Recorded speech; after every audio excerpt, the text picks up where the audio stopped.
Chapter 13. Unpleasant Tasks.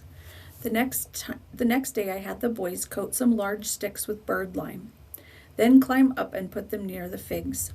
The plan was a success, though I felt badly for the birds as they fell protesting to the ground. Encouraged by our success, I took the boys and bird lime off to the acorn wood, another location the birds favored. Before long, we had a fine winter supply of pigeons, ortolans, and other game birds. At one point, Jack brought me a survivor, one of the European pigeons we'd released upon arrival. We cleaned it up and put it in a wicker coop, and I said, "Boys, if you get any more of these, save them. Now we can properly manage them." It took us the entire day to preserve and store the birds. Next, we had to deal with the monkeys. If we could catch the vandals in the act, we might inflict such punishment that they would never return to Woodlands. I dreaded it, but I saw no other way. My wife packed several days' provisions. I mixed a much stickier batch of bird lime than before and also loaded up some short posts, lots of rope, raw food, and a supply of coconut shells and gourds. The buffalo carried all this without complaint. I didn't want my wife and Franz to see this job, so I left Turk with them at Falconhurst.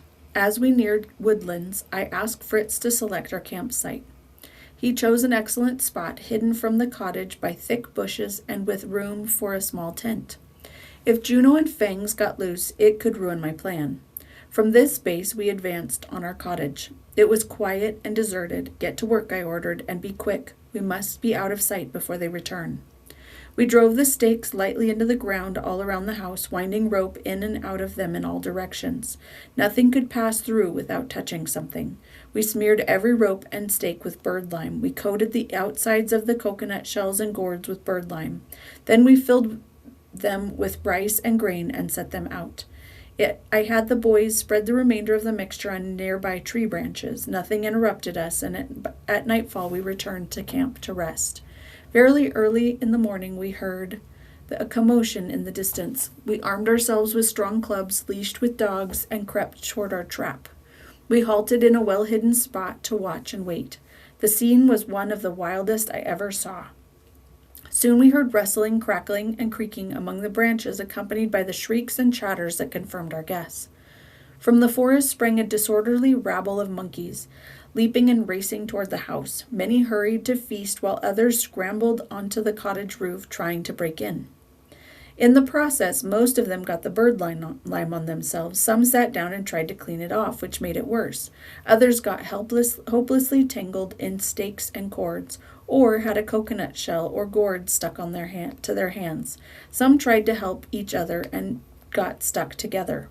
The few who had escaped capture took to the trees, but most got stuck on the branches. When most of the monkeys were hopelessly stuck, I ordered the boys to let loose the dogs. They launched and assaulted as though exacting personal revenge, and I felt we must hasten the end. Clubs and fangs bashed and tore in a terrible scene. When an awful silence reigned, we looked around with a shudder. At least 40 apes lay mangled and dead. My sons, to their credit, looked as sad as I felt. I only said, "Sons, let's bury them along with all this trapping stuff. God grant we never have to do the like again." This work helped take their minds off the massacre. After this, we began to put our cottage back in order, then rounded up the sheep, goats, and chickens. While we were resettling these, something fell heavily to the ground. We went to see and found 3 splendid birds caught in some of the limed sticks we had placed loose in the branches. 2 were blue Molucca pigeons. The third was a lovely green, bronze, and blue steel plumage that looked like that of a Nicobar pigeon. "Boys, what if we could domesticate these at House Rock?" I asked. "Do you think we'll catch more?" asked Fritz. "Perhaps. Some will decide to join our colony on their own," I said with a smile. Several days later, with everything at Woodlands back in order, we returned without further adventure to Falconhurst's happy welcome. Everyone liked my pigeon house proposal, and we had some other jobs to do at House Rock, so we arranged for a long stay. My plan was to hollow out room in the cliff close to our cave. We would outfit this as a pigeon coop with port entry holes, partitions, and nesting places. I wanted the birds to have both light and room to move about. This took a few weeks of pounding and chiseling, and we finished the pigeon house with a front door that could slide up and down. A window in the middle let us look inside and give the birds light. When the pigeon house was done, I set the younger boys to gather shellfish and told Fritz to remain. After they were out of earshot, I said, "Now that we've built a nice home, let's see if the colonists will take up residence. Back home, as you know, not only do pigeon keepers have clever ways to keep their own birds safe, but they have a strange way of also ending up with other people's pigeons." Fritz laughed. "So they do. What must we do next?" "I'll show you. Bring me some aniseed, soft clay, and salt," I answered. "Yes, father. The mortar and some oil, too," I added. When my son returned, I ground up some aniseed in the mortar, then poured in oil to soak up the spicy aniseed aroma. We put the captured pigeons and the European ones in the little cave, then strained the crushed seeds from the scented oil with a cloth. This odor would cling for days to anything it touched. We mixed the seed remnants with plenty of grain and slipped a bowl of this inside the sliding door. When the other boys came back, they peeked in to see all the pigeons happily pecking away at the food. I gave the pigeons 3 days to get used to their new home, and each morning I had Fritz pour fresh aniseed oil all around the entrance. After breakfast on the 3rd day, I summoned my family to the pigeon house. "What are you going to do, father?" asked Ernst. "I've briefed our new pigeons on their mission, to recruit others of their kind as colonists." I raised the slide with a flourish, and I said, "Go on and tell all our friends about the new colony." Out popped the beautiful birds, looking around in all directions. After a quick glance around the area, the 3 native pigeons flew away immediately. I worried that they might not return, but this I kept to myself. Only the European pigeons remained. I saw nothing of the fugitives until the next day around noon. Most of us were working inside the cave, but Jack had gone outside to get something, and he ran back in, exclaiming, "He's back! He came back!" "Who came back? What do you mean?" asked his brothers. "The blue pigeon." "Nonsense," said Ernst. "You're playing a joke." "It isn't nonsense," I said. I expect the rest back soon." Everyone ran out to the pigeon house. There stood the beautiful pigeon, but not alone. He had brought a mate. She seemed hesitant to enter, but he kept cooing and encouraging her, and finally the shy little lady hopped inside.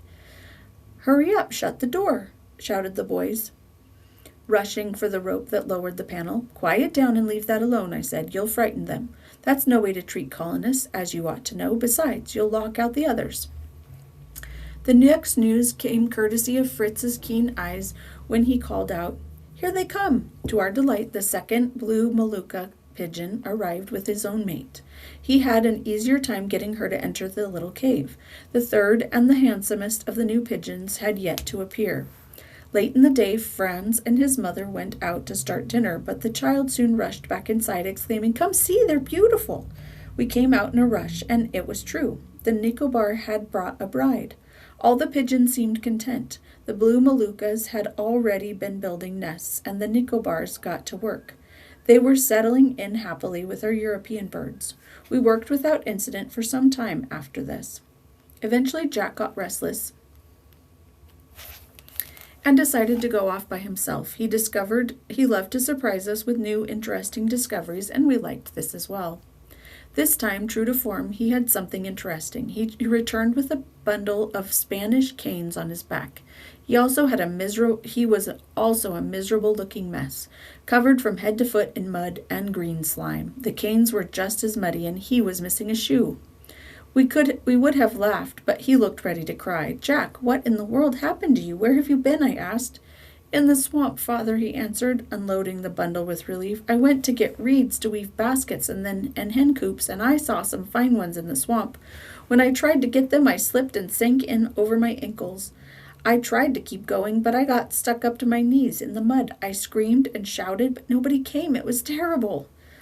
At last, though, who should appear but my faithful Fangs? He came close up to me, but all he could do was help me make noise. No one came, so I got to thinking. I cut down all the reeds I could reach and tied them in this bundle, which gave me a fine place to lean while I got out of the mud. It took a lot of working and kicking, but I eventually got on top of the bundle." There I sat, kind of floating on this bundle, while Fangs ran yelping back and forth between me and the bank. He seemed to expect me to follow him, which didn't make sense. Suddenly I thought of grabbing his tail, and he dragged and pulled me. I crawled and waded, and sometimes with my bundle as a raft, and other times dragging it along with me, until we got back to solid ground. I thought I would never get out of the swamp alive. A fortunate escape indeed, my boy, I cried. I thank God for it. Fangs is a hero, and you showed great presence of mind. Now, since cleanliness and godliness go together, please go with your mother and clean off all that slimy mud. I have the perfect use for your canes. One of my wife's greatest talents was weaving, and I wanted to build her a loom. I began with two fine, strong canes, which I split and then tied together again so that they would dry straight and equal. I had my boys cut up smaller canes as comb teeth. My boys had not figured out my master plan and made great fun of father's monster toothpicks. I kept the project secret from my wife, and when the children asked what it would be, I said mysteriously, think of it as a special sort of instrument that your mother will know how to play.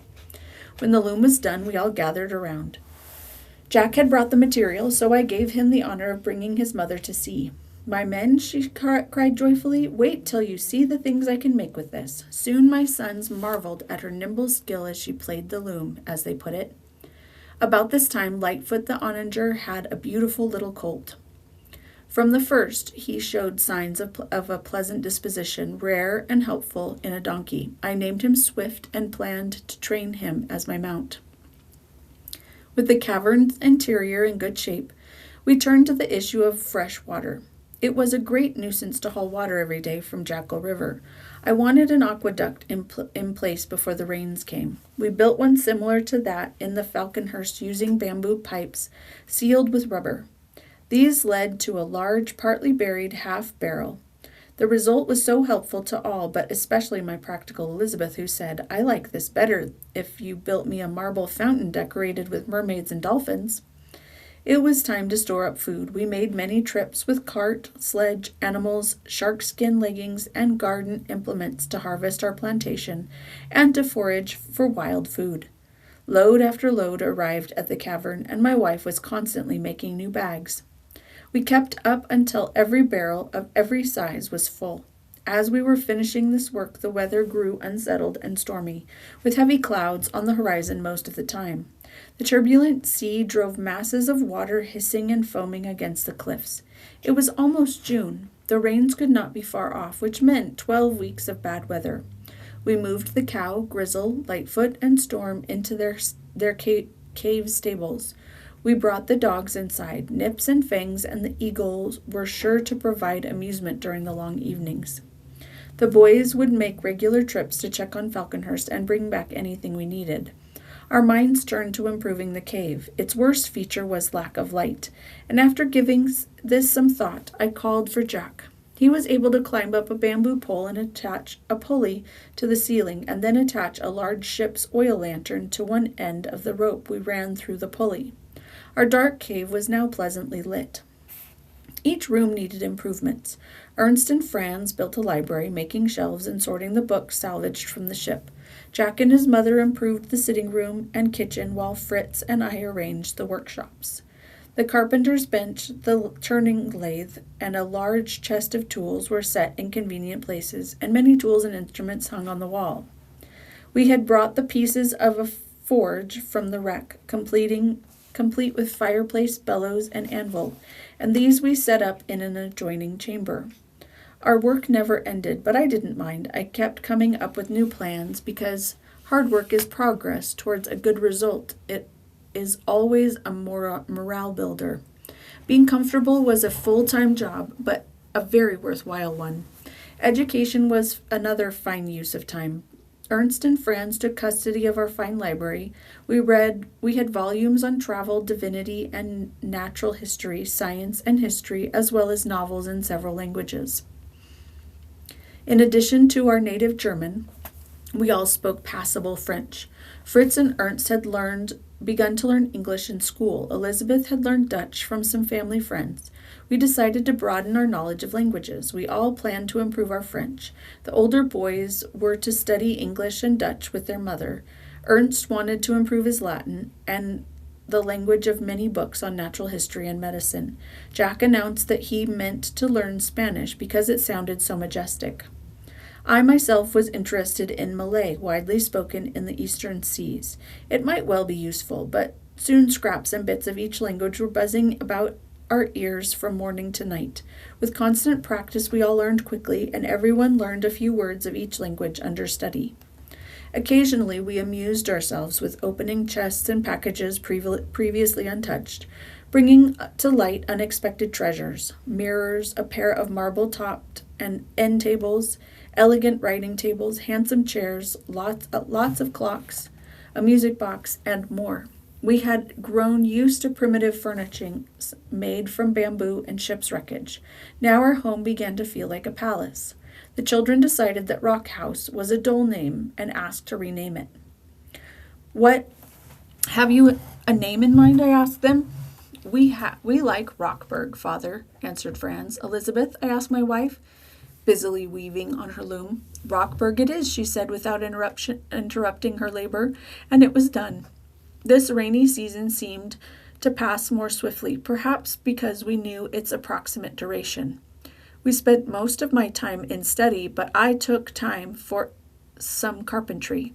I made a yoke for the animals, a pair of wool carders, and a spinning wheel for my wife. The rainy season delivered a final blast of wild weather, as if it reminded us of its power.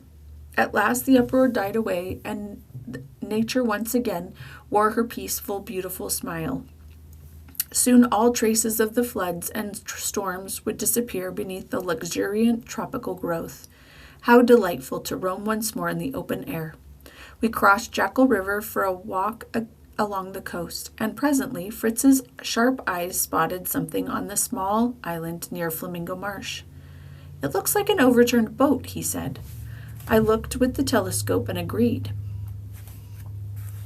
I can't think of anything else it might be. Let's fix up the pinnace today, then go investigate tomorrow."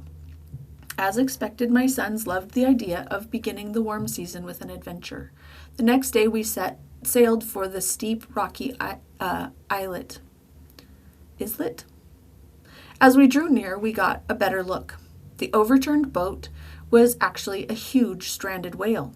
The sea was rough, and we had to land on the seaside of the island, at some distance from the whale. The boys hurried toward the whale while I climbed to the island's highest point. After taking a moment to enjoy the view of the mainland, I joined my sons, who were only halfway to the whale.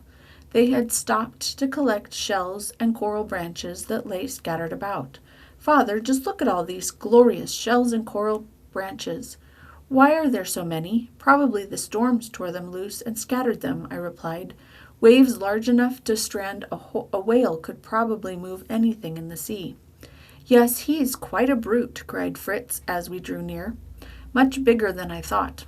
I can't figure out what we can make of his carcass." "We can get oil, I'm sure," said Ernst. "Gathering shells is a lot more fun than cutting up blubber, though." "Then go ahead," I said. "This afternoon, when the sea is calmer, we'll come back with tools. We can't let this whale go to waste." As the boys sweated and strained to row us back, Jack asked, "Is coral of any use?" "It was once used in making medicines, but now most of it is made into jewelry. For now, though, let's put the pieces you collected in the library and begin a museum of natural history." "Coral is almost a combination of animal, vegetable, and mineral, isn't it?" remarked Fritz. "It's hard like stone, makes branches like a shrub, and it's built by tiny insects." "Correct, Fritz." I engaged my son in a discussion of how coral grows and is gathered, and we soon reached the landing place. "We're here already," exclaimed Jack. "That wasn't so hard." When we reached Rockburg, my wife and Franz were delighted with the lovely shells and coral. "Would you like to go this afternoon, Franz?" she asked. Our youngest boy jumped for eager joy. I could not deny such enthusiasm, so I agreed that Franz and my wife could come along. After lunch, we began to prepare. We wanted all the oil we could collect. Our lantern used a lot of it. After 3 months cooped up in Rockburg, we had plenty of empty barrels, which we arranged to tow behind the pinnace. The boys packed knives, hatchets, and their climbing leggings, all in high anticipation. The sea was calmer than it had been in the morning. We found it easy to land close to the whale. After securing the pinnace and barrels, we went for a closer inspection of our prize. Its immensity startled my wife and Franz, for it was over 60 feet long and half that wide, weighing perhaps 25 tons. It was black, with the head comprising about a third of its bulk. The eyes were tiny, the jaws opened 16 feet back from the snout, and that their most curious part was the strainer-like whalebone all along them. Few Swiss had ever seen such a thing. The tongue was remarkably large, soft, and full of oil. The throat was strangely tiny, barely 2 inches across. "What can he possibly eat?" wondered Fritz. "He can't possibly have a decent mouthful down that little gullet. Perhaps Ernst can explain," I suggested. "Whales are very interesting," he began. "They're not fish. They breathe air and must surface or they'll drown. They eat shrimp, small fish, lobsters, some shellfish, and other small sea creatures. The whale swims through these with its mouth open until it has a mouthful, then closes its jaws and forces the water out through the strainer like whalebone. See how his nostrils are on top of his head? He can breathe without showing much of his bulk. When he exhales, the mixture of water and air can go 20 feet high. As he described each part, my family inspected it with great interest. "And now, boys," I said, "put on your leggings, climb up this slippery mountain of flesh. Let's get to work." Fritz and Jack got on top of the whale and helped me cut my way to the whalebone, of which we took a good quantity. Ernst worked at the creature's side, cutting out slabs of blubber, while his mother and Franz put it into barrels. Soon the shrill screams of birds filled the air. They had not come to help but to steal. Sometimes they swiped food from beneath the very stroke of a knife or hatchet. While the birds seriously hindered our work, I couldn't blame them. There were no greater thieves than we. Blows meant to ward them off killed a few, and my wife confiscated these for the feathers. Before we left, I stripped off a long piece of inch-thick skin to use in leathercraft, for I doubted we would find such thick leather on land. I also took part of the gums, which travelers feel is a delicacy. The boys thought the tongue would be tasty, but I valued it mainly for its oil. Towing all this heavy freight was hard work, but we motivated ourselves with the strong desire to get home and clean off the disgusting evidence of our day's work. Over dinner, I explained my next plan. "If you thought today was messy, wait for tomorrow when we open up the carcass and take out the intestines to use as oil containers."